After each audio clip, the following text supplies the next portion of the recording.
கடந்த சில வாரங்களாக பரிசுத்த ஆவியானவரை குறித்து நாம் தியானித்து வருகிறோம். பரிசுத்த ஆவியின் நிறைவை குறித்து, ஒரு முழுமையான நிரம்பி வழிகிற அபிஷேகத்தை பெற்றுக்கொள்வதை குறித்து, ஆவியானவரை நடத்தப்படுகிற வாழ்க்கையை குறித்து பல காரியங்களை நம்ம தியானித்து வந்தோம். இன்று முதற்கொண்டு கர்த்தருக்கு சித்தமானால் ஆவியின் வரங்களை குறித்து சில வாரங்கள் நம்ம தியானிக்க இருக்கிறோம். இந்த ஆவியின் வரங்களை குறித்து நம்ம தியானிப்பதற்கு, அறிந்து கொள்வதற்கு நம்முடைய மனதை அர்ப்பணித்துக் கொள்ள வேண்டும். தேவனுடைய சமூகத்தில் கர்த்தாவே என்னோடு பேசும் என்று சொல்லி நம்மை ஆயத்தப்படுத்திக் கொள்ள வேண்டும். கர்த்தர் தாமே தம்முடைய வார்த்தைகளின் வல்லமை நம்மோடு கூட பகிர்ந்து கொண்டு பேசி கற்றுக் கொடுப்பார். இந்த தியானத்துக்கு இன்றைக்குள்ள தியானத்துக்கு ஆதாரமாக 1 கொரிந்தியர் 12வது அதிகாரம் முதல் வசனத்தை நான் வாசிக்கிறேன். 1 கொரிந்தியர் 12:1 சொல்லுகிறது, அன்றியும் சகோதரரே, ஆவிக்குரிய வரங்களை குறித்து நீங்கள் அறியாதிருக்க எனக்கு மனதில்லை. ஆவிக்குரிய வரங்களை குறித்து நீங்கள் அறியாதிருக்க எனக்கு மனதில்லை என்பதாக பவுல் அப்போஸ்தலன் கொரிந்திலே உள்ள சபைக்கு எழுதுகிறார். இயேசு கிறிஸ்து வருகிற நாட்களில் நடப்பதை குறித்து நம்ம கவலையற்று இருக்கக்கூடாது, ரட்சிப்பை குறித்து கவலையற்று இருக்கக்கூடாது, எல்லாவற்றையும் அறிந்து கொள்ள வேண்டும் என்று சொல்ல பல காரியங்களை வேதம் நமக்கு கற்றுத்தருகிறது. அதில் முக்கியமாக நாம் அறிந்து கொள்ளாமல் தடையாய் வைத்திருக்கக்கூடாது என்பதை குறித்து, இந்த ஆவிக்குரிய வரங்களை குறித்து வேதம் நமக்கு கற்றுத்தருகிறது. பல சமயங்களில் இந்த ஆவிக்குரிய வரங்களை குறித்து நாம் வாசிக்கும் பொழுது அது ஏதோ ஒரு சபை பிரிவுக்கு மாத்திரம் உரித்தது என்று சொல்லி நம்ம நினைத்து கொண்டு அதை கடந்து போய் விடுகிறோம். அல்லது சில முறைகளிலே இது எனக்கு இது தேவையுள்ள ஒரு வார்த்தைகள் கிடையாது, இது ஏதோ ஊழியக்காரர்களுக்காக கொடுக்கப்படுகிற ஒரு வரங்கள் என்று சொல்லி நாம் நினைத்துக் கொள்ளுகிறோம். ஆனால் பரிசுத்த ஆவியானவர் நாம் ஒவ்வொருவருமே கர்த்தருடைய கிருபையினாலே ஆவியின் வரங்களை பெற்றுக்கொள்வதற்கு நம்மை தகுதிப்படுத்துகிறார், நமக்கு கிருபைகளை தருகிறார். ஆகவே தான் வேதம் சொல்லுகிறது, இந்த வரங்களை குறித்து நீங்கள் அறியாதிருக்க எனக்கு மனது இல்லை என்பதாக வேதம் கற்றுத்தருகிறது. சில சமயங்களில் நாம் நினைத்துக் கொள்ளுகிறோம், ஒருவருக்கு ஒரு ஆவியின் வரங்கள் கொடுக்கப்பட வேண்டும் என்று சொன்னால் அவர்தான் ஒரு ஆவிக்குரிய உலகத்தில் ஒரு ஜாம்பவானாக இருப்பாராக இருக்கும், நல்ல வல்லமை பெற்றவராக இருப்பாராக இருக்கும், ஏதோ சிறப்பான சில காரியங்கள் அவருடைய வாழ்க்கையில் இருக்கலாமாக இருக்கும் என்று சொல்லி நாம் நினைத்துக் கொள்ளுகிறோம். ஆனால் வேதம் நமக்கு கற்றுத்தருகிறது, எல்லாருக்கும் கர்த்தர் இந்த ஆவியானுடைய வல்லமையின் அபிஷேகத்தை தர விரும்புகிறவர். யோவேல் தீர்க்கதரிசன புஸ்தகத்தில் சொன்ன வாக்குத்தத்தம் என்ன? கடைசி நாட்களிலே மாம்சமான யாவர் மேலும் என்னுடைய ஆவியை ஊற்றுவேன், சிலர் மேலே என்னுடைய ஆவியை ஊற்றுவேன் என்பதாக வேதம் கற்றுத்தரவில்லை. அந்த வசனத்தை நாம் வாசித்து பார்க்கும் பொழுது, அப்பொழுது நான் ஆவியை ஊற்றும் பொழுது உங்களுடைய வாலிபர் சொப்பனங்களை காண்பார்கள், மூப்பர் தரிசனங்களை காண்பார்கள். அப்போ வாலிபர் மூப்பர் என்று சொன்னால் அதிலே இள வயதுள்ளவர்கள், முதிர் வயதுள்ளவர்கள் என்று தான் அர்த்தம். மற்றபடி வேறு ஏதோ சிறப்பாக அவர்களுக்கு என்று ஒரு அந்தஸ்து கொடுக்கப்படவில்லை. அதன் பின்பு ஊழியக்காரர் மேலும் ஊழியக்காரிகள் மேலும் என்னுடைய ஆவியை ஊற்றுவேன் என்று அதே வசனத்தில் சொல்லப்பட்டிருக்கிறது. அப்ப தேவன் இந்த வரத்தை எதற்காக வைத்திருக்கிறார்? யாருக்காக வைத்திருக்கிறார்? எல்லாருக்காகவும் வைத்திருக்கிறார். மாம்சமான யாவர் மேலும் என்னுடைய ஆவியை ஊற்றுவேன் என்று கர்த்தர் சொல்லி இருக்கிறார். ஆகவே நம்ம சொல்லணும், கர்த்தாவே இந்த வரங்கள் எனக்கு தேவை என்று சொல்லணும். ஹல்லேலூயா! எல்லாம் அவரை கை சொல்லலாம், கர்த்தாவே இந்த வரங்களை எனக்கு தாரும். ஆமே, உண்மையாக யாரும் உண்மையாக நம்பி சொல்ல மாட்டேங்க போட்டுக்குது. நம்பி சொல்லலாம், கர்த்தர் தருவார், நம்பணும். ஹல்லேலூயா! எல்லாம் சொல்ல பார்க்கலாம், கர்த்தாவே வரங்களை எனக்கு தாரும். ஆமே, நீங்க விசுவாசமா கேட்கணும். அப்போ சொல்றாரு, நீங்க இந்த வரங்களை குறித்து நீ அறியாத இருக்க எனக்கு மனதில்லை என்று சொல்லிவிட்டு அவர் சொல்லுகிறார் 1 கொரிந்தியர் 12:31 அவர் சொல்லுகிற காரியம் என்ன? இப்படி இருக்க முக்கியமான வரங்களை நாடுங்கள். ஏதோ ஒரு வரத்தை பெற்றுக்கொள்ளணும்ப்பா, ஏதாவது வரத்தை நீங்கள் நாடி தேடி பெற்றுக்கொள்ளுங்கள். Desire earnestly the gifts, the best gifts என்று சொல்லுகிறார். அப்போ என்ன செய்யணுமா? அதை விரும்பி அதை கற்றுக்கொள்ள வேண்டுமா, பெற்றுக்கொள்ள வேண்டுமா? ஏதோ ஒரு கேஷுவலாக சரி தந்தா எடுத்துக்கொள்ளுகிறேன், இல்லாட்டி வேண்டாம் பரவாயில்லை என்று சொல்லக்கூடாது. அதை ஏர்னஸ்ட்லி டிசைர் ஏர்னஸ்ட்லி என்று சொல்லப்பட்டிருக்கிறது. அப்போ முழு மனதோடு நம்ம விசுவாசத்தை நம்ம பெற்றுக்கொள்ளணும். பார்த்தீங்கன்னா சிலர்லாம் ஒரு கடையில் ஒரு பொருள் வாங்கினா என்ன செய்வோம்? அதை பல நாட்களுக்கு அதை ரிசர்ச் பண்ணி அது இந்த ஃபீச்சர் இருக்குதா, அந்த ஃபீச்சர் இருக்குதா எல்லாம் பார்த்து அப்புறம் இதுதான் எனக்கு பிடித்ததுன்னு சொல்லுவோமா மாட்டோமா? ஒரு வாட்ச் வாங்கினா அப்படி பண்ணுறோம், ஒரு கார் வாங்கினா அப்படி பண்ணுறோம், ஒரு வீடு வாங்கினா கேட்கவே வேண்டாம் 10 வீடுகளை ஏறி இறங்கி பார்க்குறோம், இல்லை அது இந்த ரூம் மாதிரி இருக்குது அப்படின்னு சொல்கிறோம். அப்போ அப்படி விரும்பி தேடி நாடி நம்ம அந்த ஆசீர்வாதங்களை பெற்றுக்கொள்ளுகிறோமே. அப்படித்தான் ஆவியின் வரங்களும். இந்த வரத்தை பார்க்கும்போது அவர் சொல்லுகிறார், பல வரங்கள் கொடுக்கப்பட்டிருக்கிறது, முக்கியமான வரங்களை நாடுங்கள். இந்த வரங்களை எல்லாம் பார்த்து உங்களுடைய ஊழியத்திற்கு, உங்களுடைய வாழ்க்கைக்கு நீங்கள் பயன்படுத்துவதற்கென்று ஏற்ற வரம் என்ன என்பதை குறித்து நீங்களே அதை ஆராய்ந்து பார்த்து, கர்த்தாவே இந்த வரத்தை எனக்கு தாரும் என்று நீங்கள் கேட்கும் இருக்கும் பொழுது கர்த்தர் நிச்சயமாக அந்த வரத்தை உங்களுக்கு தருவார். அவர் தான் தருகிறவர், வரத்தை கொடுக்கிறவர் அவர். வேதம் சொல்லுகிறது, வரங்களிலே வித்தியாசங்கள் உண்டு, கிரியைகளிலே வித்தியாசம் உண்டு, ஆனால் அவைகளை இயக்குகிறவர், செயலாற்றுகிறவர், அவைகளை தருகிறவர் எல்லாம் பரிசுத்த ஆவியானவர். அந்த ஒரே ஆவியானவர் தான் நமக்குள்ளாக இருந்து இந்த வரங்களை நமக்கு தருகிறார். வித்தியாசமாக ஒவ்வொருவரையும் கர்த்தர் ஆசீர்வதிக்கிறார். அப்போ அவர் சொல்லுகிறார், முக்கியமான வரங்களை நீங்கள் நாடுங்கள் என்று அவர் சொல்லுகிறார். 1 கொரிந்தியர் 14:1 அவர் சொல்லுகிறார், அன்பை நாடுங்கள், ஞான வரங்களை விரும்புங்கள் என்று சொல்லுகிறார். டிசையர் என்று மறுபடியும் சொல்லுகிறார். அப்புறம் நம்ம என்ன செய்யணும்? முதலாவதாக அறியாது இருக்கக்கூடாது, அறிந்து கொள்ளணும். 2வதாக இந்த வரங்களை விரும்பணும். 3வதாக நாடணும். எனக்கு தாங்க கர்த்தாவே என்று சொல்லி கர்த்தரை நாட வேண்டும். அப்பொழுதுதான் கர்த்தர் நம்மை ஆசீர்வதித்து நம்மை தர முடியும். அது மாத்திரமல்ல, இன்னைக்கு பவுலை பார்க்கும்போது அவர் தன்னுடைய ஆவிக்குரிய பிள்ளைகளாகிய இந்த கொரிந்திய சபையில் விசுவாசிகளை குறித்து அவருக்கு ஒரு விருப்பம் இருந்ததுதான். இப்போ நம்ம பிள்ளைகளை குறித்து நமக்கு விருப்பம் இருக்கும். நீ வளர்ந்தப்பறம் இன்ஜினியர் ஆகணும்னு சொல்லிடுவோம், 2 வயதில் சொல்லிடுவோம், ஸ்கூலுக்கு போக முன்னாலே சொல்லிடுவோம், அல்லது நீ டாக்டர் ஆகணும்னு சொல்லிடுவோம். எல்லா விருப்பங்களையும் வைத்திருப்போம் அவருடைய பிள்ளைகளுக்காக. என் பிள்ளை இப்படி இருக்கணும், நன்றாக படிக்க வேண்டும், இதை செய்ய வேண்டும், இந்த ஆக்டிவிட்டியில் போகணும்னு சொல்லி எல்லாம் புக் பண்ணி எல்லா ஆக்டிவிட்டி தான் போட்டுருவோம். அப்படிப்பட்ட விருப்பத்தோடு நம்ம பிள்ளைகளுக்காக செய்வோம். அப்போ இந்த பவுல் அப்போஸ்தலனுக்கு தம்முடைய ஆவிக்குரிய பிள்ளைகளுக்கு ஆவிக்குரிய தகப்பனாகிய அவர் விரும்புகிற ஒரு காரியம் அவர் இருந்தது. அவரே சொல்லுகிறார் 1 கொரிந்தியர் 14:5 நீங்கள் எல்லாரும் அந்நிய பாஷைகளை பேசும்படி விரும்புகிறேன், ஆகிலும் அந்நிய பாஷைகளிலே பேசுகிறவன் சபைக்கு பக்தி விருத்தி உண்டாகும்படி அர்த்தத்தையும் சொல்ல வேண்டும், அல்லது தீர்க்க தரிசனம் சொல்லுகிறவன் அவனிலும் மேன்மை உள்ளவன், ஆகையினாலே நீங்கள் தீர்க்க தரிசனம் சொல்ல வேண்டும் என்று அதிகமாக விரும்புகிறேன் என்று சொல்லுகிறார். அப்போ சொல்லுகிற முதலாவது நீங்களாம் நல்ல பாஷைகளை பேச நான் விரும்புகிறேன்ப்பா, that is my desire for you. அப்போ சொல்கிறாரு, சரி உனக்கு மைண்டை மேக்கப் பண்ண முடியலையா, அட்லீஸ்ட் தீர்க்க தரிசனமாக சொல்லு எனக்கு அவர் சொல்கிறாரு. பார்த்தீங்கன்னா அவருக்கு வந்து அவ்வளோ ஒரு விருப்பம். விசுவாசிகள் தான் ஒரு வரத்தை பெற்றவர்களாக இருக்கணும் என்பது அவருடைய ஒரு எண்ணம், ஒரு நம்பிக்கை, ஒரு விசுவாசம், ஒரு வேண்டுதல். அதுதான் அவர் ஜெபிக்கிற ஜெபம். ஏதோ ஒரு நாளில் கர்த்தரை ஏற்றுக்கொண்டோம் அதோடு முடிந்து விட்டது என்று நினைத்து விடக்கூடாது. நம்முடைய வாழ்க்கையை ஒவ்வொரு நாளும் படிப்படியாக வளர்வதற்கென்று இந்த வரங்களை கர்த்தர் நமக்கு வைத்திருக்கிறார். இந்த வரத்தை எனக்கென்று வைத்திருக்கிறார் என்பதை நாம் விசுவாசித்து அவருடைய சமூகத்தில் அதை நாடி தேடி ஜெபிக்கும் பொழுது கர்த்தர் இந்த வரங்களை நமக்கு தந்து அதை நம்மை பயன்படுத்துவார். இப்போ இந்த வரங்கள் என்று சொன்னால் நம்ம எப்பொழுதும் இந்த 9 வரங்களை மாத்திரம் நம்ம நினைக்கிறோம். இந்த 1 கொரிந்தியர் வாசித்த இந்த பகுதிகளை 1 கொரிந்தியர் 12வது அதிகாரத்தில் உள்ள இந்த வசனங்களை மாத்திரம் மனசில் வைத்துக்கொள்வோம். அது சரியாக நம்ம லிஸ்ட்டு கூட சொல்லிடுவோம், அந்த 9 வரங்கள் என்று சொல்லிவிடுவோம். ஆனால் பரிசுத்த ஆவியானவர் கொடுக்கிற வரங்கள் இன்னும் ஏராளமான வரங்கள்.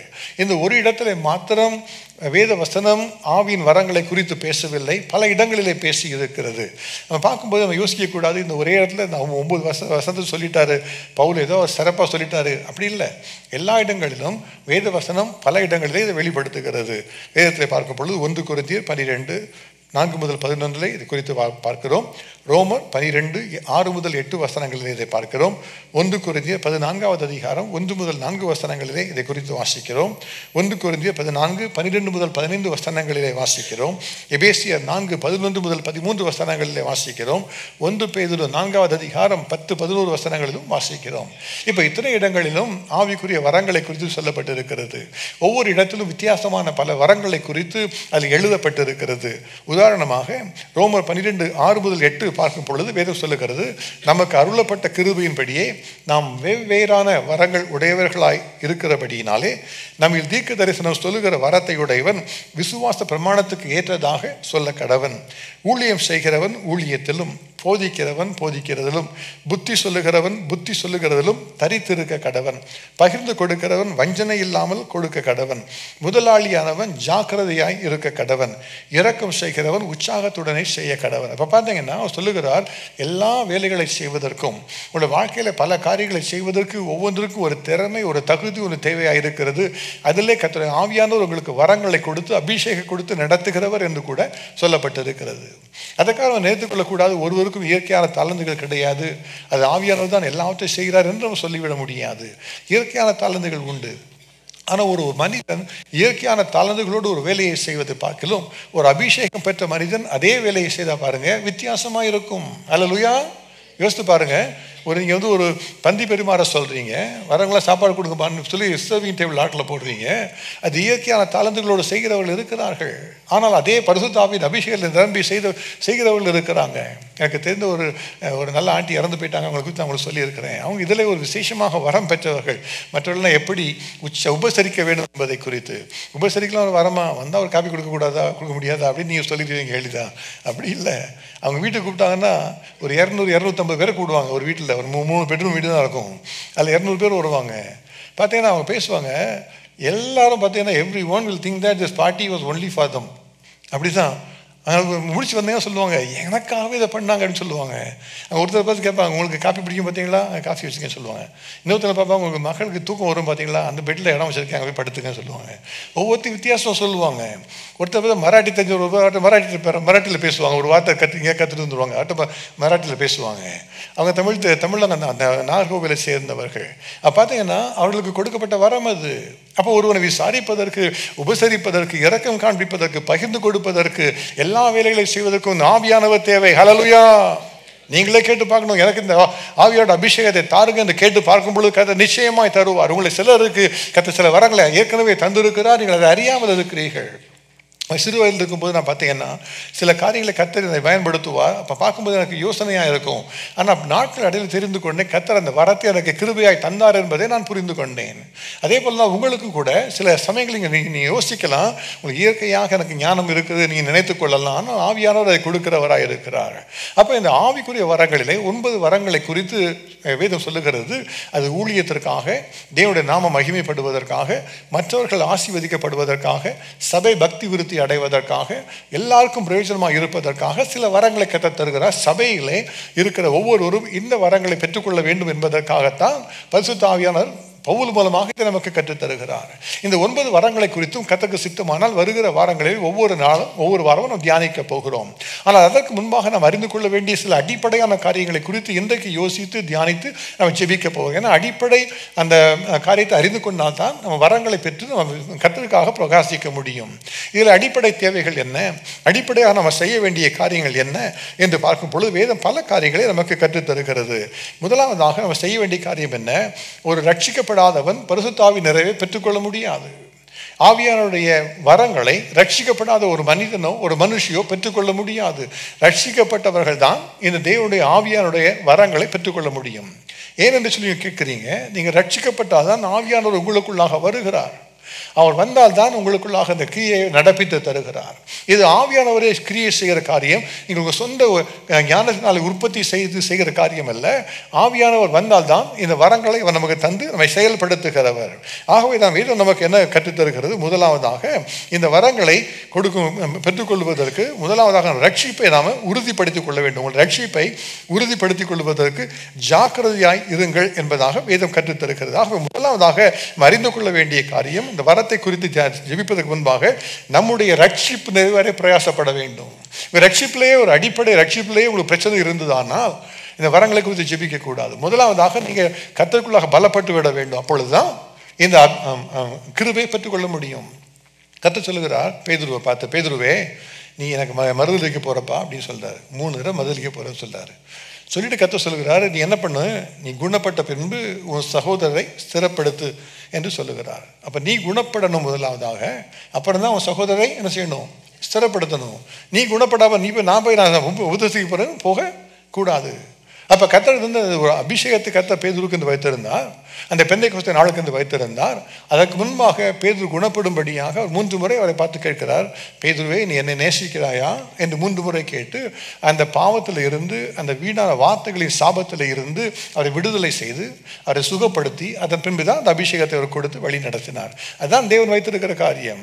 அப்போ நம்முடைய வாழ்க்கையில் முதலாவதாக நம்முடைய அடிப்படை ரட்சிப்பு பெற்றுக்கொள்ளாதவர்கள், அந்த ரட்சிப்பில் நடந்து கொள்ளாதவர்கள், ரட்சிப்பு நிறைவேற பிரயாசப்படாதவர்கள் இந்த வரங்களை குறித்து ஜெபிக்க கூடாது.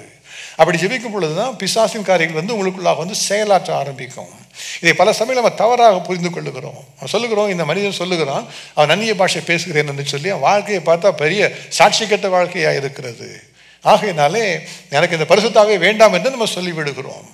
சில சமயங்களில் சொல்லுகிறோம், இந்த மனிதன் தீர்க்க தரிசனம் சொல்லுகிறேன் என்று சொல்லுகிறான், வீணான கதைகளை சொல்லுகிறான் என்று நம்ம சொல்லுகிறோம். சில சமயங்களில் தீர்க்க தரிசனம் சொல்லுகிறேன் என்று அவர்களே தன் சாட்சி இழந்த வாழ்க்கையை நின்று நிற்கும் பொழுது அவர்களுக்குள்ளாக இருந்து செயலாற்றுகிறவர் பரிசுத்த ஆவியானவர் என்று நம்ம சொல்லிவிட முடியாது. ஆகவே தான் வேதம் சொல்லுகிறது, நீங்கள் எல்லா ஆவிகளையும் நம்பாமல் அந்த ஆவிகள் தேவனால் உண்டானவைகளோ என்று சோதித்து அறியுங்கள் என்பதாக வேதம் கற்றுத்தருகிறது. எப்படி சோதிக்க முடியும்? உங்களுக்குள்ளாக ஆவியானவர் இல்லாவிட்டால் நீங்கள் எப்படி சோதிக்க முடியும்? பாவத்தில் நடந்து கொண்டிருக்கும் பொழுது ஆவியானவரே எனக்கு ஊற்று நீங்கள் ஜெபிப்பீங்க. உங்களுக்குள்ளாக ஒரு ஆவி வந்து வரும். என்ன சொன்னால் கர்த்தர் உங்களுக்கு பதில் கொடுக்கல, அதை பிசாசான வந்து உங்களை சந்தோஷப்படுத்தும்படியாக உங்களுக்குள்ளாக பிரவேசித்து விடுகிறான். அதுதான் இதில் உள்ள பிரச்சனை. இன்னைக்கு பாவத்தில் இருந்து அந்த பாவம் கழுவப்படாதவர்கள், ரட்சிப்பை பூர்ணப்படுத்தாதவர்கள் இந்த வரங்கள் வேண்டும் வேண்டும் என்று ஜெபிக்கிறதுனாலே பிசாசின் காரியங்களுக்கு தங்களை வெளிப்படுத்தி விடுகிறார்கள். கடைசி நாட்களிலே வேதம் சொல்லுகிறது, அந்தி கிறிஸ்துவின் வாயில இருந்தும், தீர்க்கதரிசியின் வாயில இருந்தும், மிருகத்தின் வாயில இருந்தும் தவளைகளுக்கு ஒப்பான 3 அசுத்த ஆவிகள் புறப்பட்டு வருகிறதை கண்டேன். அவைகள் பூமி எங்கும் சென்று தேவனுடைய நாளிலே மகா நாளில் நடக்கிற யுத்தத்திற்கு ஜனங்களை கூட்டி சேர்ப்பதற்காக அனுப்பப்படுகிற வஞ்சிக்கிற ஆவிகள் என்பதாக வேதம் கற்றுத்தருகிறது. அப்ப சாத்தான் என்ன செய்கிறான்? அவனும் ஒளியின் தூதனுடைய வேஷத்தை தரித்து கொள்ளுவான் என்பதை நாம் அறிந்து கொள்ள வேண்டும். ஆகவேதான் இதில் குறித்து மிகவும் கவனமாக இருக்கணும். ஆனால் நம்ம நீங்கள் ரட்சிக்கப்பட்டிருந்தீங்கன்னா, இயேசு ரத்தத்தால் உண்மையாகவே கழுவப்பட்டிருந்தால், ரட்சிப்பு நிறைவேற ஒவ்வொரு நாளும் பிரயாசப்படுகிறவர்களாக இருந்தால் நிச்சயமாய் உங்களை ஆவியானவர் நிரப்புவார். ஹல்லேலூயா. அப்போ நீங்கள் கர்த்தருக்குள்ளாக நடக்கும் பொழுது வேதம் சொல்லுகிறது, உங்களில் ஒரு மனுஷன் தன்னிடத்திலே மீனை கேட்கிற தன் மகனுக்கு பாம்பை கொடுப்பானோ, முட்டையை கேட்டால் அவனுக்கு தேளை கொடுப்பானோ? பொல்லாதவர்களாய் நீங்கள் உங்கள் பிள்ளைகளுக்கு நல்ல ஈவுகளை கொடுக்க அறிந்திருக்கும் பொழுது பரமபிதாவானவர் தம்மிடத்தில் வேண்டிக் கொள்ளுகிறவர்களுக்கு பரிசுத்த ஆவியை கொடுப்பது அதிக நிச்சயம் அல்லவா என்று சொல்லி, அப்ப எப்பொழுது ஆவியானவர் வருகிறார், அந்த கர்த்தருக்குள்ளாக நடந்து கொள்ளும் பொழுது அவர் அப்பா பிதாவே என்று அழைக்கப்படுகிற புத்திர சுவிகாரத்தின் ஆவி நமக்குள்ளாக இருந்தால்தான் வரங்களை பெற்றுக்கொள்ள முடியும். ஹல்லேலூயா. அவரை அப்பான்னு கூட முடியாது. அவ்வளவு தூரம் நம்ம வாழ்க்கை மோசமாக இருக்கிறது. அப்பா உட்காந்து எனக்கு வரத்தை தாங்கன்னா யார் கொடுப்பாங்க வரத்தை? அதுதான் இதில் இருக்கிற பிரச்சனை. இன்றைக்கு தேவனுடைய கிருபையினாலே ரட்சிக்கப்பட்டவர்கள், ரட்சிப்பை பூர்ணப்படுத்திக் கொள்ளும்படியாக முயற்சி செய்கிறவர்கள், அவர்களுக்கு கர்த்தர் இந்த அபிஷேகத்தை நிச்சயமாகவே தருகிறார். நீங்கள் கேட்டால் நிச்சயம் பெற்றுக்கொள்ளுவீர்கள். அவரே அதை உங்களுக்கு ஏற்படுத்தி தருகிறார். அவர் வழி நடத்துகிறவர். ரெண்டாவதாக என்ன செய்யணும்? முதலாவதாக ரட்சிப்பு நிறைவேற பிரயாசப்படணும், வரத்துக்காக ஜெபிப்பதற்கு முன்பாக. ரெண்டாவதாக என்ன செய்ய வேண்டும்? நம்ம தேவனுடைய ஆவியினாலே நடத்தப்பட வேண்டும். அதுதான் வேதம் சொல்லுகிறது. ரோமர் 8:14 எவர்கள் தேவனுடைய ஆவியினாலே நடத்தப்படுகிறார்களோ அவர்கள் தேவனுடைய புத்திரராக இருக்கிறார்கள். அப்போ நம்முடைய வாழ்க்கையிலே ஒரு காரியம் வந்தால் அதை குறித்து ஆவியானவர் சொல்லுகிறதை கேட்கிற ஒரு மனப்பக்குவம் நமக்கு இருக்க வேண்டும். அந்த ஆவிக்குரிய ஒரு ஆயத்தம் நமக்கு இருக்க வேண்டும். அப்போ ஆவியானவர் சொல்லாதபடி நம்முடைய மனதில் வந்து சாத்தான் சொல்லுகிற காரியங்களை நாம் நம்பி ஏமாந்து போகாமல் இருப்பதற்கு ஆவியானவர் நடத்தப்பட்டு அறிந்திருக்க வேண்டும். ஒரு மனிதன் ஆவிக்குரிய வரங்களை பெற்றிருந்தானால் அவனுக்குள்ளே மாம்சம் செயலாற்றவில்லை என்று நம்ம சொல்ல முடியாது. அவனுக்கும் 2 கண்ணு தான் இருக்குது, அவனுக்கும் 2 காது தான் இருக்குது, அவனுக்கும் உணர்ச்சிகள் இருக்கிறது, எல்லாமே இருக்கிறது. அப்போ அவனுடைய உள்ளத்தில் தோன்றுகிற காரியங்களை எல்லாம் ஆவியானவர் தான் சொல்கிறார் என்று சொல்லி தவறாக எண்ணி விடாமல் இருப்பதற்கு முதலாவதாக நம்ம ஆவியில நடக்க கற்றுக்கொள்ள வேண்டும். பரிசுத்த ஆவியர்களை நடத்தப்பட கற்றுக்கொள்ள வேண்டும். ஹல்லேலூயா. அப்படி ஆவியானவர் சத்தத்தை கேட்க முடியாமல் இருக்கும்போது நம்ம எப்படி நம்ம கர்த்தருக்காக யுத்தம் செய்ய முடியும்? அவர் சொல்லுகிறது இதுதான் ஆவியானவர் சொல்லுகிறார் என்பதை கேட்கிற ஒரு மனப்பக்குவத்துக்குள்ளாக நம்ம வர வேண்டும். அந்த ஆவிக்குரிய முயற்சிக்குள்ளாக வர வேண்டும். ஆகவே தான் இதற்காக விசேஷமாக இந்த கிளென்சிங் ஸ்ட்ரீம்ஸ் என்கிற ஊழியத்தின் மூலமாக நம்ம அதை பயிற்றுவிக்க நம்ம முயற்சி செய்கிறோம். முதலாவதாக ரட்சிக்கப்படணும். அந்த ரட்சிப்பு நிறைவேற பிரயாசப்பட்டு ஒவ்வொரு நாளும் பரிசுத்தமாக வாழ முயற்சி செய்ய வேண்டும். இரண்டாவதாக ஆவியினால் நடத்தப்படுவதை கற்றுக்கொண்டு எப்பொழுதும் நம்முடைய மாம்சத்தை ஆவிக்குள்ளாக அடக்கி தேவனுக்குள்ளாக வாழ கற்றுக்கொள்ள வேண்டும். அவள் இல்லாதபடி எனக்கு ஆவியின் வரங்கள் வேண்டும் என்று கேட்டால் நம்மை நாமே ஏமாற்றிக் கொள்ளுவோம். மூன்றாவதாக என்ன செய்ய வேண்டும்? இந்த ஆவியின் வரங்களை பெற்றுக்கொள்வதற்கு முன்பாக ஆவியின் கனி உள்ளவர்களாக நாம் இருக்க வேண்டும். முதலாவதாக ரட்சிக்கப்படணும், ஆவியால் நடத்தப்பட வேண்டும். மூன்றாவதாக ஆவியின் கனியாகிய அன்பு, சந்தோஷம், சமாதானம், நீடிய பொறுமை, சாந்தம், தயவு, நற்குணம், விசுவாசம், இச்சை அடக்கம், இந்த கனியை நாம் பெற்றிருக்க வேண்டும். வேதம் சொல்லுகிறது ஆவியின் கனி என்று சொல்லி ஒரு ஒருமையிலே அதை குறித்து குறிப்பிடுகிறது. ஆனால் ஆவிக்குரிய வரங்களை குறித்து வரங்கள் என்று சொல்லி பல வரங்களை குறித்து குறிப்பிடுகிறது. ஏனென்று சொன்னால் ஒரு மனிதனிடத்திலோ ஒரு விசுவாசியின் இடத்திலோ கர்த்தர் எதிர்பார்க்கிறது ஆவியின் கனியின் முழுமையை அவர் எதிர்பார்க்கிறார். அன்பு வேண்டும், சந்தோஷம் வேண்டும், சமாதானம் வேண்டும், நீடிய பொறுமை, சாந்தம், தயவு, நற்குணம் எல்லாமே வேண்டும் நமக்கு. ஆனால் வரங்கள் அப்படி அல்ல. வரங்கள் எல்லாருக்கும் எல்லா வரங்களையும் கர்த்தர் தருகிறது அல்ல. யாராவது ஒருத்தர் வந்து எனக்கு 9 வரங்களை கற்று தந்துட்டு சொன்னால் மிகவும் ஜாக்கிரதையாக இருக்கணும். நீங்கள் பி வெரி கேர்ஃபுல். அந்த பெருமையை பார்த்தாலே நமக்கு தெரியும் அவர்களுக்குள்ளே இருந்து பேசுகிறவர் ஆவியானவர் அல்ல என்பது நமக்கு தெரியும். ஆகவே அவருடைய கனிகளினாலே அவர்களை அறிவீர்கள். நீ இப்போ வாழ்க்கையில் ஆவின் கனியே இல்லை, எனக்குள்ள ஆவின் வரங்கள் செயலாற்றுவது எப்படி சொல்ல முடியும்? வேதம் சொல்லுகிறது அல்லவா, மாம்சத்தின் கிரியைகள் வெளியரங்கமாக இருக்கின்றன.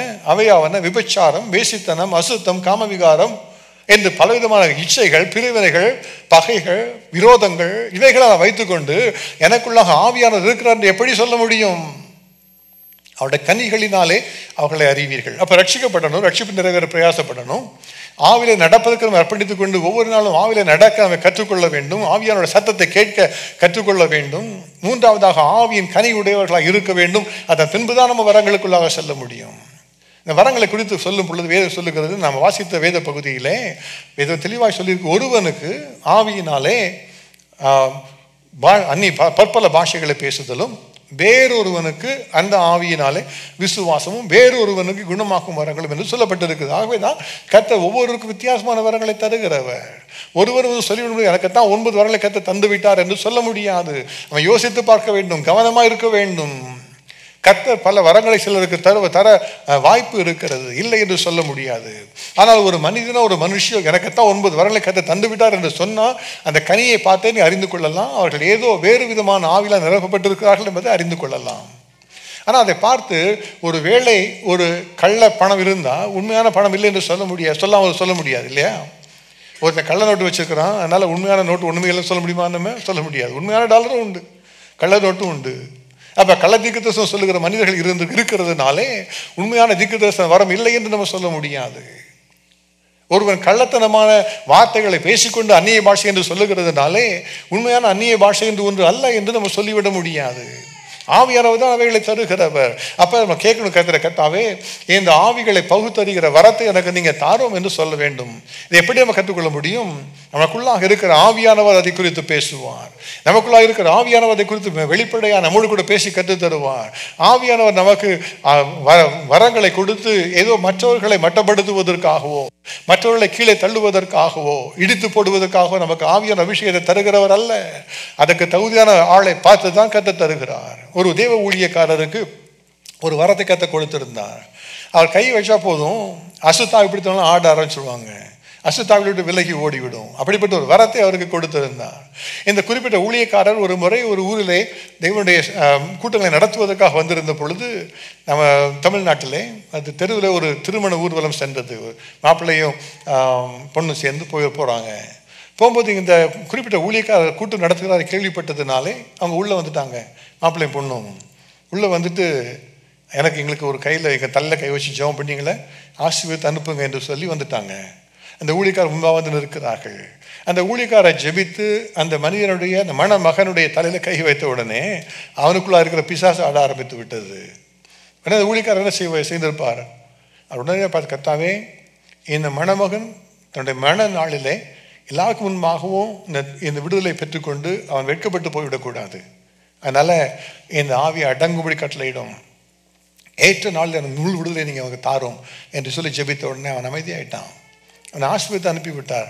அது ஏன் அப்படி கர்த்தர் தருகிறார்? அதுதான் ஆவியின் வரங்கள் செயல்படுகிறது. ஏன்னா இந்த ஆவியின் வரம் செயல்படும் முன்பாக உங்களுக்குள்ள அன்பு இருக்க வேண்டும், மற்றவர்களை குறித்து இரக்க சிந்தை இருக்க வேண்டும்.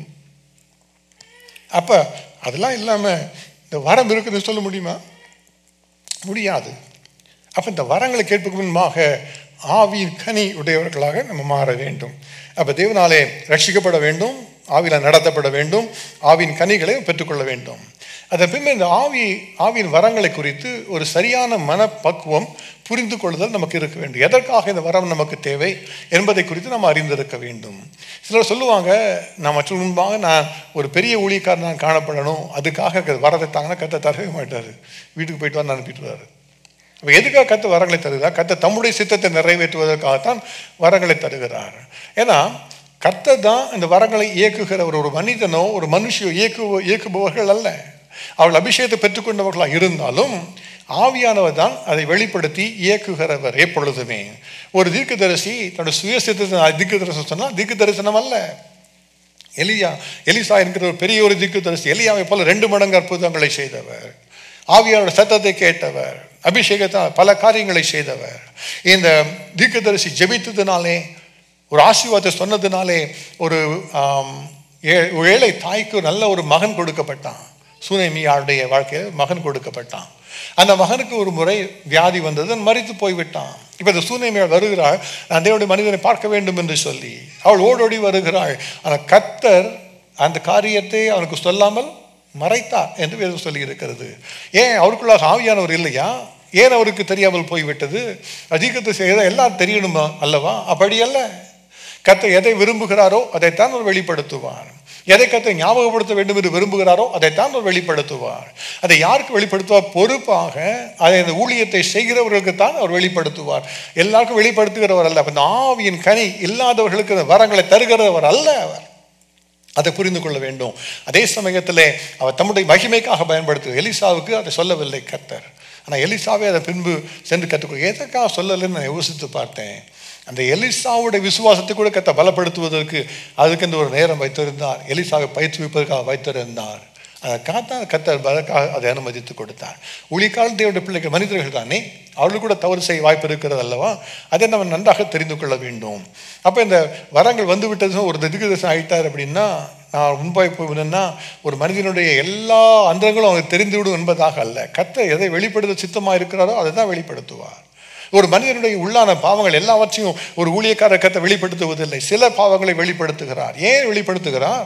அவர் வெளிப்படுத்துகிற தெய்வ கிருபையினாலே ஒரு விடுதலையை தர விரும்பும் பொழுது வெளிப்படுத்துகிறார்.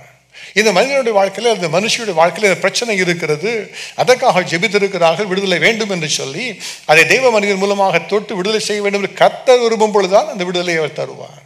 ஒரு முறை ஒரு மனிதன் வந்து கென்னத் ஹேகின் என்கிற தெய்வ ஊழியக்காரத்தில் ஜெபிப்பதற்காக வந்தார். அவர் சொன்னார், எனக்கு மிகுந்த வயிற்று வலியாக இருக்கிறதுக்காக ஜெபிக்க வேண்டும் என்று சொல்லி வந்த உடனே வரிசையாக நின்று கொண்டிருக்கிறார். இந்த சபையில் நடக்கிற காரியம் ஒரு 10 பேர் இருக்கிறாங்க, ஒவ்வொருக்காக ஜெபித்து கொண்டே வந்தார். வரும் பொழுது இந்த மனிதனுடைய தலையில் கை வைத்த உடனே அவருக்கு ஒரு தரிசனம் ஒன்று கொடுக்கப்பட்டது, ஒரு காட்சி ஒன்று காணப்பட்டது. அந்த தரிசனத்தில் இந்த மனிதனுடைய வீட்டை அவர் பார்க்கிறார். அந்த மனிதனோட வீட்டை பார்க்கும் பொழுது வீட்டுக்கு பின்புறத்தில் ஒரு நல்ல ஒரு என்ன சொல்கிறது, ஒரு எக்ஸ்டென்ஷன் மாதிரி, ஒரு அட்டாச்மெண்ட், ஒரு போர்ட்டிகோ மாதிரி ஒரு இடம் இருந்தது. அதில் சுற்றிலுமாக ஸ்க்ரீன்ஸ் போட்டு இருக்கிற இடம், ஒரு ரூம் கிடையாது, வெளியில் உள்ள ஒரு போர்ட்டிகோ போகிற ஒரு இடம்.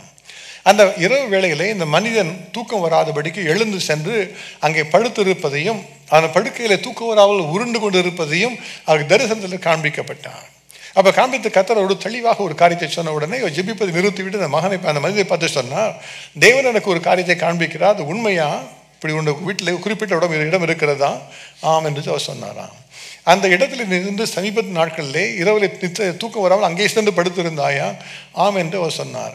அந்த சமயத்தில் படுத்துக்கும் போது ஒரு வயிற்று வலி தாங்க முடியல, தூக்கம் வரவில்லை அல்லவா என்று கேட்ட உடனே ஆம் என்று ஒத்துக்கொண்டார். அப்போ அவர் சொன்னார், அந்த சமயத்திலே கர்த்தரோடு கூட ஒரு காரியத்தை பேசினார். என்ன காரியம் என்று சொன்னால், நீ சபைக்கு நீ தசமபாகம் கொடுப்பதோ காணிக்கைகளை கொடுப்பதோ நீ விரும்புவதில்லை, ஒன்றுமே கொடுப்பதில்லை என்று கர்த்தரோடு பேசினார் அல்லவா என்று கேட்டார். கேட்டவுடனே அந்த மனிதனுக்கும் ஆமாம் உண்மையாக தான் கர்த்தருக்கு பேசினார்னு சொன்ன உடனே, நீ அதற்கு என்றைக்கு அவர் பதில் சொல்லுகிறாயோ அப்பொழுது அவர் சுகம் தருவார் என்று சொல்லி அவர் ஜெபித்து அனுப்பி வைத்தார். ஆனால் எல்லாரும் கேட்டாங்களே, ஏன் அதுக்கு பக்கத்தில் 4 பேர் இருந்தாங்க, 4 பேருக்கு காணிக்கை கொடுக்கல சர்ச்சைக்கு, ஏன் கர்த்தர் அவங்களுக்கு பதிலாக சொல்லலை அப்படின்னு கேட்டாங்களாம். எல்லாத்தையும் கர்த்தர் சொல்லுகிறவர் அல்ல, யாருக்கு எதுனால எந்த பிரச்சனை வருதோ அதை தான் வெளிப்படுத்துகிறவர். அப்போ நம்ம சொல்ல முடியாது அந்த மனிதனுக்கு இப்படி நடந்ததுனால் எனக்கும் இப்படி நடக்கும் என்று சொல்ல முடியாது. ஆவிக்குரிய மனிதன் யாராலும் நிதானித்து அறியப்படான், அவன் வித்தியாசமானவன். கர்த்தர் சொல்லுகிறதைத்தான் அவன் அறிந்து கொள்ள முடியும், அதை நம்ம நிச்சயமாய் புரிந்து கொள்ள வேண்டும். அந்த மனிதன் அன்றைக்கு தேவனுடைய சொல்ல ஒப்புரவானபடியினாலே கர்த்தர் அந்த மனிதனுடைய வாழ்க்கையை ஆசீர்வதித்தார். ஒவ்வொரு முறையும் நீங்கள் தேவனுடைய சமூகத்தில் செய்தியை கேட்க வரும் பொழுது கர்த்தர் உங்களுடைய உள்ளத்தில் ஒரே ஒரு காரியத்தை குறித்து பேசுவது ஏன் மற்றவர்களுக்கு அது ஒத்து வருவதில்லை? அது உங்களுக்காக கர்த்தர் வைத்திருக்கிற வசனம், அது உங்களுக்கும் அவருக்கும் தான் தெரியும். செய்தி கொடுக்கிற எனக்கு தெரியாது, செய்தியை கேட்கிற மற்றவர்களுக்கு தெரியாது, கேட்கிற உங்களுக்கு தான் தெரியும். அதுதான் தேவனுடைய வார்த்தைகள் வெளிப்படுகிற விதம். அப்ப இந்த ரேமா வார்த்தை கொடுப்பதற்கு கர்த்தருடைய ஆவியானவர் நடத்தினால் மாத்திரம்தான் உண்டு. அவர் வெளிப்பாட்டை கொடுத்தால் பெற்றுக்கொள்ளுங்கள். எந்த இடத்துல வெளிப்பாடு வருகிறதோ அங்கே சாத்தான் நிற்பது இல்லை. ஹல்லேலூயா. இதை பாருங்க, சாத்தான் வந்தான்னா அவன் வரும்போது அவன் நைஸாக வந்துடுவான். எப்போ வந்தானே தெரியாது. திடீர்னு பார்த்தா அவங்களுக்கு பிசாசு பிடிச்சிருக்கு. எப்போ அந்த பிள்ளை பிசாசு போச்சு யாருக்குமே தெரியாது. தெரியுமா? யாராவது சொல்லுவாங்களா? தெரியாது. அவங்களுக்கு தெரியாத இந்த பிசாசை தன்னை ஏமாற்றி கொண்டு உள்ளே வருவான். ஆனால் பரிசுத்தாவியர் வந்து அப்படி இல்லை. அவர் தான் சத்தத்தோடு தான் வருவார். ஹல்லேலூயா. அவர் வந்தால் தெரியும் இவன் மேலே பரிசுத்தாவியர் இறங்கி இருக்கிறார் என்பது தெரியும். அப்போஸ்தலர் திருச்சபையிலே பார்த்தீங்கன்னா அப்போஸ்தலர் 2 நடவடிக்கைகளிலே ஆவியானவர் ஊற்றப்பட்டார் மழை போல. எல்லாரும் அந்நிய பாஷையில பேசுகிறார்கள். வரங்கள் செயல்பட ஆரம்பித்தன. தேவனுடைய மகிமைகள் பேசப்பட்டது. எல்லாரும் கேட்டார்கள். கேட்ட உடனே அதை குறித்து பின்பு அவர் பேதுரு அதை குறித்து பேசும் பொழுது சொல்லுகிற காரியம் என்ன? தேவாதி தேவன் இந்த இயேசுவை கர்த்தர் எழுப்பினார். அவரே இப்பொழுது நீங்கள் காண்கிறதும் கேட்கிறதுமான இந்த அபிஷேகத்தை பொழிந்தள்ளினார் என்று சொன்னார். ஹல்லேலூயா. அப்ப ஆவியானவர் வந்தால் தெரியும், பிசாசு வந்தா தெரியாது. எப்போ வர தெரியாது. யாருக்குள்ள பிசாசு உங்களுக்கு தெரியாது. பார்த்தா தெரியுமா? உங்களுக்கு தெரியாது. ஆனால் ஆவியான வெளிப்படும்போது அந்த பிசாசை பிடித்து ஆடுவாங்களே, அப்போதான் தெரியும் உள்ள பிசாசு இருக்குன்னு. ரெண்டாவது பாருங்க, இந்த பிசாசு போகும்போது சும்மா போகாது. வரும்போது அமைதியாக வரும். எப்போ வந்து தெரியாது. அது போச்சுன்னா அது அலைக்கழித்து அலற வைத்து நுரை தள்ளி கசக்கின பின்புதான் அவளை விட்டு போகும். யோசித்து பாருங்க. ஆனால் ஆவியானவர் போனால் அவங்களுக்கு தெரியாது. அது அமைதியாக போயிடுவார். You hurt him, he's gone. You don't know he's gone. அதுதான் அந்த ஆவிக்குரிய வாழ்க்கையில் ஜாக்கிரதையாக இருக்கும். அவர் வரணும், கேட்டு பெற்றுக்கொள்ளணும். ஆனால் அவர் போகாமல் இருக்கணும்னா நம்ம அவர் துக்கப்படுத்தக்கூடாது. சவுலுக்கு தெரியல, ஆவியானவர் தன்னை விட்டு விலகினது அவன் தெரியலை. சிம்சோனுக்கு தெரியலை, ஆவியானவர் என்னை விட்டு விலகிவிட்டார் என்று தெரியலை. ஏன்னா போகும்போது தெரியாது, வரும்போது தான் தெரியும். அதே சவுல் மேலே ஆவியானவர் இறங்கின பொழுது சாமுவேல் சொன்னபடியாக நீ அப்பொழுது தீர்க்க தரிசனம் சொல்லி வேறு மனுஷனாக மாறுவாய் என்று சொல்லப்பட்டது.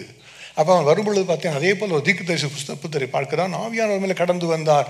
தீர்க்க தரிசனம் பேசி அவன் புது மனுஷனாக மாறினான். எல்லாம் உண்மைதான். ஆனால் பாருங்க, அந்த நாள் வரும் பொழுது ஆவியானவருக்கு எடுபட்டு போன போது அவனால் கண்டுபிடிக்க முடியல. அப்போ ஆவியானவர் வந்தால் அவர் வந்து ஒரு மிகுந்த ஒரு சத்தத்தோடு வருவார். எல்லாரும் காணும்படியாக வருவார். அவர் வந்திருக்கிறார் என்பது தெரியும். அவர் போனால் தெரியாது. நான் பிசாசம் வந்தால் தெரியாது, அவன் போனால் தான் தெரியும். அவன் போகும்போது தான் எவ்வளோ தூரம் கஷ்டப்படுத்திட்டு போகிறானே என்பது தெரியும். இயேசுவிடத்தில் ஒரு மகனை கொண்டு வந்தாங்க. இந்த மகன் ஒரு பிசாசு பிடித்திருக்கிறது, அவன் மேல் வரும் பொழுது அவனை அலைக்கழிக்கிறது என்று சொல்லுகிறார்கள். அப்போ இயேசு அவனுக்கு குணமாக்கும் பொழுது அவனை அது நுரை தள்ளி கீழே தள்ளி அவன் செத்தவன் போல கிடந்தான். எல்லாரும் மரித்து போனான் என்று சொல்லப்படத்தக்கதாக அவன் கிடந்தான். ஏன்னா பிசாசு அப்படி ஒரு ஷோ காட்டிட்டு தான் போகும். ஆனால் ஆவியானவர் அப்படி அல்ல. இந்த ஆவியானவர் வரும் பொழுது அந்த சரியான ஒரு மன நிலைமை இருந்தால்தான் அவர் நமக்குள்ளாக வருவார். எப்போ அந்த மன நிலைமை இல்லையோ, எப்போ நம்ம கற்றுக்குள்ள நடக்கலையோ அப்போ அவர் வருவது இல்லை. ஆகவே தான் அதற்காக நம்ம ஆயத்தப்படுத்தி கொள்ளணும். அவர் விரும்புகிறபடி ஆயத்த பண்ணி கொண்டால்தான் ஆவியானவர் நமக்குள்ளாக வர முடியும். அப்போ இந்த ஆவியானவர் வருகிறதை பார்த்து பாருங்க. சீமோன் என்கிற ஒரு மனிதன் இருந்தான். அவன் ஒரு மாய வித்தைக்காரனாக இருந்தான். சமாரியாவில் பெரிதான சக்தி, அந்த தேவனுடைய பெரிதான சக்தி இவன் தான் என்று எல்லாரும் பேசத்தக்கதாக மிகுந்த அற்புதங்களை செய்து எல்லாராலும் புகழப்பட்டிருந்தான். எல்லாரும் அவனை பார்க்கும்படியாக அதிகமாக உயர்த்தப்பட்டிருந்தான். அப்படிப்பட்டவனாக இருந்தான். அப்படிப்பட்டனா அந்த சீமோன். ஆனால் திடீரென்று இந்த பட்டணத்தில் பிலிப்பு என்கிற ஒரு சுவிசேஷகன் வந்து விட்டான், ஒரு சீஷன் வந்து விட்டான். அந்த சீஷன் வந்து ஊழியரை செய்த உடனே பார்த்தா அநேக மாய வித்தைக்காரர்கள் வந்து தங்களுடைய புஸ்தகத்தெல்லாம் எரிக்கிறார்கள். அநேகருடைய பிசாசுகள் மிகுந்த சத்தத்தோடைய அவளை கூப்பிட்டு விலக்கினது. பாருங்க, பிசாசுலாம் இப்போ சத்தம் மட்டும் தான் போகும். மிகுந்த சத்தத்தோடு எழுதிட்டு கூப்பிட்டு விலகினது. அந்த பட்டணத்தில் சந்தோஷம் உண்டாகிற்று. எல்லாம் பெரியதாக நடந்து கொண்டு இருக்கிறது. அப்போ இந்த மனிதனும் ரட்சிக்கப்பட்டு விட்டான். இந்த சீமோன் அவனு வந்து பார்க்குறான், ஆச்சரியம். அவனும் தன்னை மாயவத்தையெல்லாம் புத்தகத்தெல்லாம் சுட்டெடுத்து விட்டான். வந்து பிலிப்பை பற்றி கொண்டு அவனாலே நடந்த அற்புதங்களை கண்டு பிரமித்தான் என்று சொல்லப்பட்டு இருக்கிறது. அவர் மூலமாக, அந்த பிலிப்பு மூலமாக ஆவியானவர் செய்த காரியங்களை பார்த்து அவன் பிரமித்தான். அதன் பின்பு ஒரு நாளிலே எருசலேமிலிருந்து அப்போஸ்தலர் வர வேண்டும் என்று சொல்லி செய்தி ஒன்று அனுப்பப்பட்டது. அப்போ பேதுரு அங்கிருந்து வந்தார், மூப்பர்கள் வந்தார்கள், யாக்கோபு வந்தான். எல்லாரும் வந்த உடனே இந்த சமாரியோட ஜனங்களை பார்த்து, நீங்கள்லாம் ரட்சிக்கப்பட்டீங்களே, ஆவியானவரை பெற்றுக்கொண்டீர்களா என்று கேட்டார்கள்.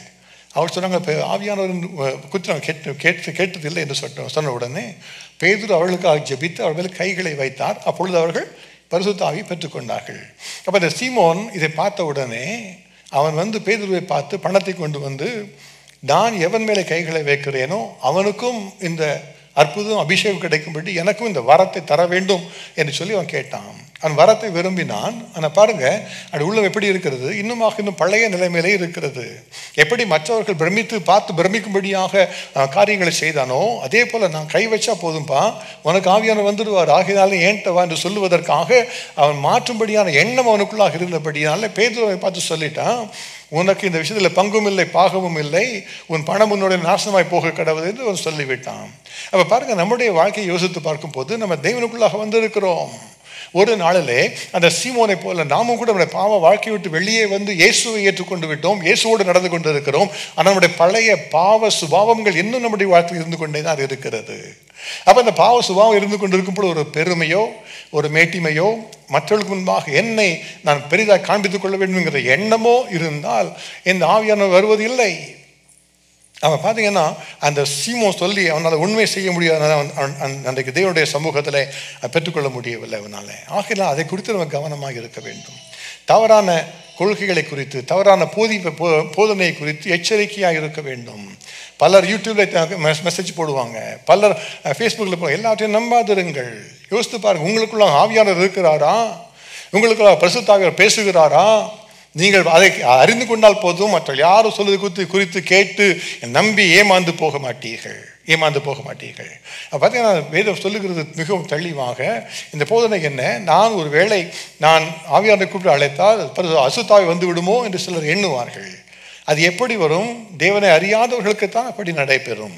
நம்ம தேவனை அறிந்து கொண்டவர்கள், தேவனோடு இருக்கிறவர்கள், நாம தேவனை பார்த்து கேட்டால் அவர் நமக்கு இந்த பரிசுத்த ஆவியானவரை கொடுப்பார். அந்த நிச்சயம் நமக்குள்ளாக இருக்கணும், அந்த விசுவாசம் நமக்குள்ளாக இருக்கணும். அதோடு தான் அவரை பற்றி பிடித்து கொண்டு கர்த்தாவே எனக்கு உதவி செய்யுங்க என்று சொல்லி நம்ம கேட்க வேண்டும். அப்போ தேவனுடைய சமூகத்தில் நாம் கேட்கும் பொழுது அவர் நமக்கு கிருபை தருவார். வேதம் சொல்லுகிறது 1 கொரிந்தியர் 6:19, உங்கள் சரீரமானது நீங்கள் தேவனாலே பெற்றும் உங்களில் தங்கியும் இருக்கிற பரிசுத்த ஆவியினுடைய ஆலயமாய் இருக்கிறது என்றும் நீங்கள் உங்களுடையவர்கள் அல்ல என்றும் அறியீர்களா என்று சொல்லப்பட்டிருக்கிறது. அப்போ இந்த ஆவியானுடைய வழிநடத்தலுக்கு அர்ப்பணித்து அவருடைய சரீர பிரகாரமாகவும் ஆத்துமாவிலும் ஆவியிலும் எப்பொழுதும் அவருக்காகவே காரியங்களை செய்ய வேண்டியது. சரி, இன்றைக்கு நான் பேச வேண்டும் என்று நினைத்திருந்த காரியம் வேறு, எனக்கு பேசினது வேறு காரியம். நேரம் இல்லாததுனால சுருக்கமாக 3 காரியங்களை 1 நிமிஷத்தில் சொல்லி நான் ஜெபிக்க போகிறேன். சரியா? நீங்கள் எழுதி வச்சுக்கொள்ளணும். அதை குறித்து பேசுவது கர்த்தர் அனுமதி கொடுத்தால் வேறு நாளில் நம்ம பேசலாம். ஆனால் எதற்காக இந்த ஆவியோட வரங்கள் நமக்கு தேவை என்பதை குறித்து 3 வசனங்களை மாத்திரம் நான் சொல்லி நான் ஜெபிக்க விரும்புகிறேன். முதலாவதாக, எதற்கு இந்த ஆவியானோட வரம் நமக்கு தேவை?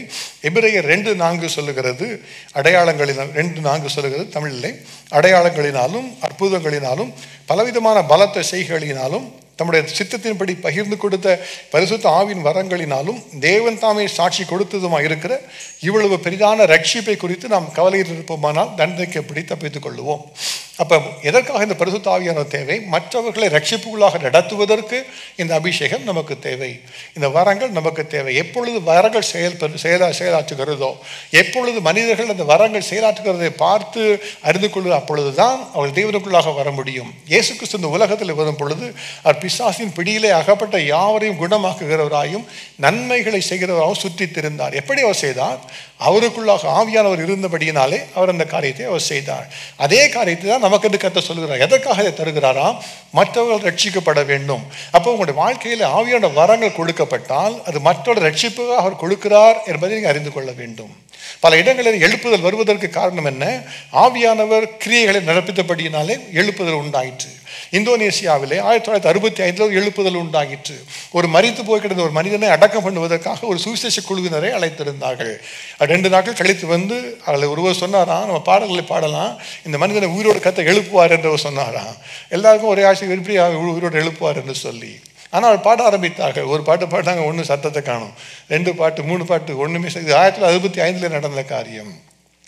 7வது பாட்டு பாடினாங்க, 1 சத்தம் இல்லை. 8வது பாட்டு பாட ஆரம்பித்தாங்க. திடீர்னு மனிதன் உயிரோடு எழுந்து விட்டார். ஹல்லேலூயா! அவர் அந்த இடத்துல தீவிர பெரிய ஆளாக இருந்தாராம். அதனால் பார்த்தா 22,000 பேர் ரட்சிக்கப்பட்டார்கள் அந்த ஒரே ஒரு காரியத்தினால. ஹல்லேலூயா! அப்போ ரட்சிப்புக்காக அந்த வரம் நமக்கு தேவை. மற்றவர் ரட்சிக்கப்படுவதற்காக கர்த்தர் உங்களுக்கு வரங்களை தருகிறார். இரண்டாவதாக எதற்காக இந்த வரங்கள் நமக்கு தேவை? நாம் கர்த்தருக்குள்ளாக ஸ்திரப்படுவதற்காக, நாம் உறுதிப்படுவதற்காக, விசுவாசத்தில் உறுதியாக இருப்பதற்காக இந்த வரங்களை அவர் தருகிறார். ரோமர் 1 அதிகாரம் 10 முதல் 12 வசனங்களிலே அதை எழுதி வைத்துக் கொள்ளுங்கள். பவுல் சொல்லுகிறார் ரோமரை பார்த்து, நான் உங்களை சந்திக்கும்படி வர விரும்புகிறேன். எதற்காக? உங்களுக்கு சில ஆவிக்குரிய வரங்களை கொடுக்கும்படியாகவும் உங்களுடைய விசுவாசத்தில் உங்களை உறுதிப்படுத்தும்படியாகவும் நான் வர விரும்புகிறேன் என்று சொல்லுகிறார். இப்போ எதற்காக வருகிறாரா? I am coming to you so I can pray for you and impart a spiritual gift upon you. அப்போ அவர் ஜெபித்து கரங்களை வைத்தால் ஆவியானவர் இறங்கி வந்தார். அப்போ அவர் சொல்லுகிறார், இந்த வரங்கள் உங்களுக்கு தேவை. ஏனென்று சொன்னால் நீங்கள் விசுவாச ஓட்டத்திலே நீங்கள் ஸ்திரமாய் நிற்பதற்கு, நீங்கள் வழி விலகாமல் கர்த்தருக்குள்ளாக நிற்பதற்கு உங்களுக்கு வரங்கள் தேவை. ஆகவே இந்த வரங்களை நான் தர விரும்புகிறேன் என்று சொல்லுகிறார். அப்போ இந்த வரங்களை குறித்து பெற்றுக்கொண்டா போதும், இந்த வரங்கள் நமக்குள்ளாக செயலாற்றி நம்ம கர்த்தருக்குள்ளாக நம்மை திடப்படுத்தி நிற்க வைக்கிறது, உறுதியாக நிற்க வைக்கிறது, விழுந்து போகாமல் பின்மாற்றத்துக்குள்ளாக போகாதபடி நிற்க வைக்கிறது இந்த வரங்கள் தான். இப்போ முதலாவதாக வரங்கள் நமக்கு தேவை மற்றவர்களை ரட்சிப்புக்குள்ளாக நடத்துவதற்கு. இரண்டாவதாக நம்முடைய தனிப்பட்ட வாழ்க்கையிலே நாம விசுவாசத்தில் பலப்படுவதற்கு இந்த வரங்கள் நமக்கு தேவை. மூன்றாவதாக மத்தேயு 10 அதிகாரம் 1 வசனம் சொல்லுகிறது, இயேசு கிறிஸ்து தம்மிடத்திலே 12 சீஷரையும் வரவழைத்து அவர்களுக்கு அசுத்த ஆவிகளை துரத்தவும் சகல வியாதிகளையும் நோய்களையும் நீக்கவும் அவர்களுக்கு அதிகாரம் கொடுத்தார். மற்றவர்களுக்கு உதவி செய்வதற்காக இந்த வரம் நமக்கு தேவை. முதலாவதாக மற்ற ரட்சிப்புக்குள்ளாக நடத்துவதற்கு வரம் தேவை. இரண்டாவதாக நம்ம விசுவாசத்தில் உறுதிப்படுவதற்கு வரம் நமக்கு தேவை. மூன்றாவதாக மற்றவர்களுக்கு ஆவிக்குரிய விதத்தில் உதவி செய்வதற்கு இந்த வரம் நமக்கு தேவை. சில சமயம் நீங்கள் பார்ப்பீங்க, யாரோ ஒருவருக்கு ஒரு ஆவிக்குரிய பிரச்சனை இருக்கும், அவளுக்கு விடுதலை செய்வதற்கு நம்ம என்ன செய்ய முடியும்? உதவி செய்ய விரும்புவீர்கள், ஆனால் முடியாது. ஆனால் அப்படிப்பட்ட இடத்திலே கர்த்தர் உங்களை வைத்திருக்கும் போது கர்த்தர் உங்களுக்கு இந்த வரங்களை தந்து அந்த காரியங்களை உங்களை பயன்படுத்துகிறார், விடுதலை தருகிறார். அதுதான் அவர் செய்கிற காரியம். அப்போ இந்த காரியத்தை உணர்ந்து கொள்ளாதபடி எனக்கு ஒரு அற்புதம் நடக்க வரங்களை தாருங்கன்னு சொல்லி கேட்டால் கர்த்தர் ஒன்றும் தர மாட்டார். ஆனால் நம்ம சொல்லி, கர்த்தாவே எனக்கு இந்த மாதிரி ஒரு சிச்சுவேஷன் நான் இருக்கிறேன், அந்த மனிதனுக்கு அந்த மனுஷிக்கு உதவி செய்ய என்னால் முடியவில்லை, எனக்கு வரங்களை தாடு, அந்த அவளுக்கு உதவி செய்யட்டும் என்று கேட்கும் பொழுது கர்த்தர் உதவி செய்வார். அந்த மற்றவர்களுக்கு உதவி செய்கிற மனப்பான்மையோடு அவர்களை கேட்டால் தான் அதை கேட்ட கிருபைகளை அவர் தருகிறார். ஆக 3 காரியங்கள் தான் சுருக்கமாக நம்ம ரட்சிக்கப்படுவது, மற்ற ரட்சிப்புகளாக நடத்துவதற்கு, நாம் விசுவாசத்தில் உறுதிப்படுவதற்கு, மூன்றாவதாக மற்றவர்களுக்கு எல்லாம் உதவி செய்வதற்கு இந்த வரங்கள் நமக்கு தேவை. சரி, இந்த வரத்தை எப்படி பெற்றுக்கொள்ளலாம்? வரத்தை பெற்றுக்கொள்வது வெகு எளிதுதான். வேதம் சொல்லுகிறது 1 Corinthians 14:1 முதலாவதாக வரங்களை விரும்புங்கள். இரண்டாவதாக செய்ய வேண்டியது என்ன? விரும்பி கேட்டு பெற்றுக்கொள்ள வேண்டும். வேதம் சொல்லுகிறது மத்தேயு 7:7 கேளுங்கள் அப்பொழுது நீங்கள் பெற்றுக்கொள்வீர்கள் என்பதாக சொல்லப்பட்டிருக்கு. அப்போ முதலாவதாக விரும்பணும். இரண்டாவதாக நம்ம விரும்பின வரத்தை தேவன் சொல்ல கேட்டு நம்ம ஜெபித்து பெற்றுக்கொள்ளணும்.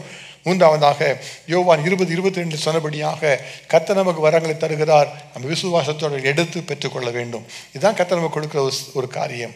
நாடி விசுவாசித்து நம்ப வேண்டும், அதன் பின்பு கேட்க வேண்டும், ஜெபித்து நம்ம பெற்றுக்கொள்ள வேண்டும். அதில் எழுதி இருக்கலாம். எழுதி நம்ம ஜெபிக்க போகிறோம்.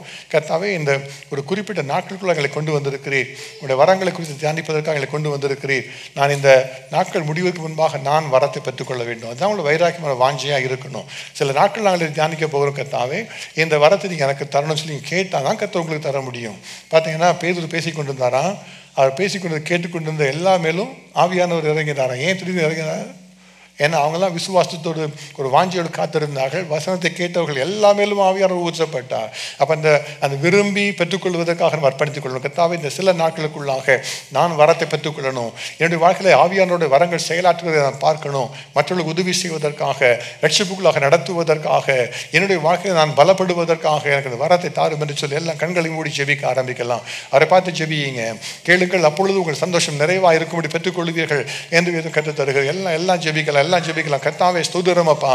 தேவனே, நாங்கள் இப்பொழுது ஜெபிக்கிறோம் ராஜா. இந்த நாளில் கர்த்தர் தம்முடைய வசனங்கள் மூலமாக எங்களோடு கூட பேசினதற்காக கர்த்தாவே உமக்கு ஸ்தோத்திரம், உமக்கு நன்றி, உமக்கு நன்றி, உமக்கு நன்றி ராஜா. தேவனே, எங்களுக்கு இறங்குவீராக. இந்த நாட்களுக்குள்ள எங்களை ஒரு நோக்கத்தோடு கர்த்தர் கொண்டு வந்திருக்கிறீர் தகப்பனே, உமக்கு ஸ்தோத்திரம் அப்பா. தகப்பனே, எங்களை இப்பொழுது கர்த்தர் பரிசுத்த ஆவியானுடைய அப்பா ஆளுகைக்குள்ளாக அர்ப்பணித்து நாங்கள் ஜெபிக்கிறோம் ராஜா. கர்த்தாவே, நாங்கள் ரட்சிக்கப்பட்டவர்களாக கர்த்தாவே பரிசுத்த ஆவியானோட ஆலயமா இருக்கிறபடினாலே ஸ்தோத்திரம் அப்பா. எங்களுக்குள்ள எங்களுக்குள்ளாக வைக்கப்பட்டிருக்கிற ஆவியான வைராக்கிய வாஞ்சையாய் எங்களுக்கு சாட்சி கொடுப்பதற்காக நாங்கள் உங்களுக்கு நன்றி செலுத்துகிறோம் ராஜா.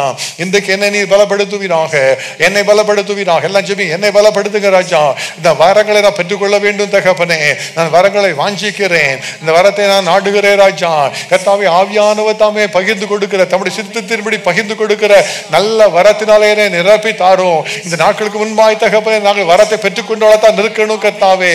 எல்லாரும் வரங்கள் உள்ள நிற்க வேண்டும் ராஜா. எனக்கு உதவி செய்ய, எனக்கு உதவி செய்ய, எனக்கு உதவி செய்ய. எல்லாம் ஜெபிங்க. இதுதான் என்னுடைய ஜெபம் என்று சொல்லுகிறவர்கள், எனக்கு இந்த வரம் தேவை என்று சொல்லுகிறவர்கள் கரங்களை உயர்த்தி இப்பொழுது கர்த்தாவே எனக்கு தாரும் என்று சொல்லி ஜெபிங்க. கரங்களை 2 கரங்களை உயர்த்தி பெற்றுக்கொள்ளும்படியா கர்த்தாவே எனக்கு உதவி செய்யுங்க, எனக்கு இந்த வரம் தேவை என்று சொல்லுங்க. தகப்பனே ஸ்தோத்திரம் அப்பா. விசுவாசத்தோடு கத்த வாஞ்சியோடு ஜெபிக்கிற பிள்ளைகள் ஒவ்வொருவருக்காக ஸ்தோத்திரம் அப்பா. ஒவ்வொருவருக்கத்தை பலப்படுத்துவீராக. ஆவிக்குரிய வாழ்க்கைக்கு அலைக்கழிக்கப்பட்டவர்களாக உறுதியோடு நிற்க முடியாதபடி, விசுவாசத்தை நிற்க முடியாதபடி அப்பா, பாவத்தினால் இச்சைகளை இழுக்கப்பட்டு சிக்கிட்டு போய் இருக்கிறவர்களை பலப்படுத்தும்படியாக வரங்கள் ஊற்றப்படுவதாக ராஜா.